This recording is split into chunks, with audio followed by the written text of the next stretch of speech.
రేపటి నుంచి విమాన ఛార్జీల కొత్త ధరలు అమల్లోకి రాబోతున్నాయి. దేశీయ విమానయాన సంస్థల కార్యకలాపాలు సాధారణ స్థితికి రావడంతో గరిష్ట పరిమితులను తొలగించింది.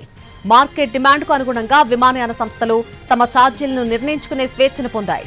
అయితే ధరలను ఇష్టారాజ్యంగా పెంచొద్దని ఎయిర్లైన్స్ ను కేంద్రం హెచ్చరించింది. ప్రయాణికులకు ఇబ్బంది కలిగిస్తే మళ్లీ నిబంధనలు విధిస్తామని స్పష్టం చేసింది. ఎప్పటికప్పుడు విమాన టికెట్ ధరలను నిరంతరం మానిటర్ చేస్తామని కేంద్రం తెలియజేసింది.